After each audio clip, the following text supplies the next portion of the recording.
Special counsel Robert Mueller is bringing the Russia investigation closer to President Trump. Mueller sent a subpoena to the Trump organization demanding documents, including some about Russia. This is actually the first known time that documents directly related to the president's businesses have been requested. The Trump organization is responding by saying that they are fully cooperating and that Mueller's latest action is old news. CBS News Justice reporter Paula Reid has been following this investigation and joins me now from the White House. Paula, what do we know about this subpoena? Well, what we know about this subpoena is that among the documents that have been requested are some related to Russia, but that is not the only subject of this subpoena.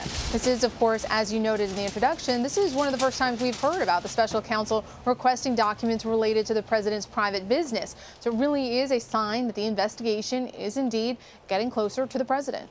So you say it's a sign it's getting closer to the president, but is this really just standard protocol, or does requesting these documents mean that there could potentially be a problem for the president?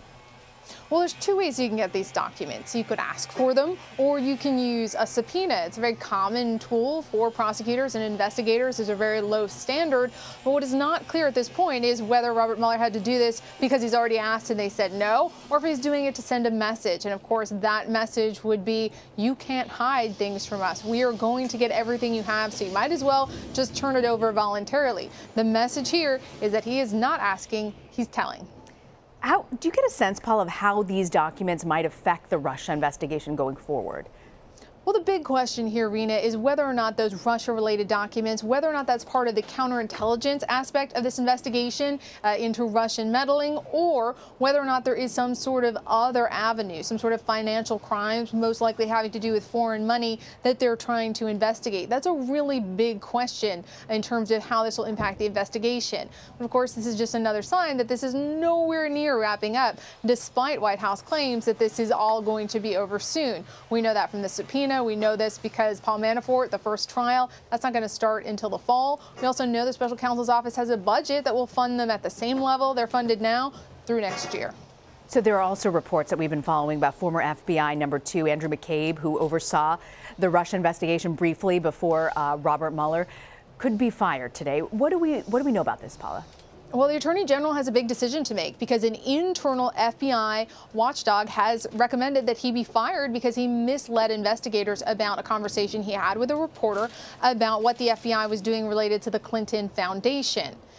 Now, McCabe, he stepped down from his job back in January, but he was expected to officially retire on Sunday. And now the Attorney General needs to decide whether or not he will officially fire McCabe, which means he could potentially lose his entire pension. Now, sources tell us that McCabe and his crisis communications representative met with some justice officials yesterday. We know that he did not meet with the Attorney General. The Attorney General was traveling, nor did he meet with the Deputy Attorney General. Instead, he met with the highest-ranking career official at the Justice Department. What that tells us, Rena, is that the Justice Department is going to try to pin this decision, whatever it winds up being, on career officials, on long-established institutional norms. They're trying to take the political bite out of a decision where obviously the optics are really tricky for the Attorney General to fire someone who's been a career civil servant. He was there for over 2 decades. And has also been frequently criticized by the president. And what's the president's take on all of this, Paula? The president has not publicly opined. We know that he is not a fan of McCabe. He has publicly criticized him. But yesterday at the briefing, Sarah Huckabee Sanders, I just want to quote what she said. She said, "We'll leave the decision up to the Attorney General, but we do think there is, quote, it is well documented that he, McCabe, has had some, quote, very troubling behavior and by most accounts is a bad actor." Now, it is important to note that the conduct that rose to this recommendation of firing is the fact that he spoke with a then Wall Street Journal reporter about how the FBI perhaps wasn't doing enough to investigate the Clinton Foundation. So the actual substance that has been discovered in this investigation sort of undercuts some of the reasons that the president has put forward for why McCabe should indeed be fired. But Rena, in talking to career officials, not being fully candid with investigators, that's a cardinal sin for the FBI, for the Justice Department. It is expected that the Attorney General will accept this recommendation and that McCabe will be fired. As for what happens with his pension, it's unclear, but if that is taken away, he appears to have very few avenues of appeal or recourse outside of a lawsuit. Wow, interesting to hear you say that. Paula Reid at the White House. Thank you for joining us, Paula.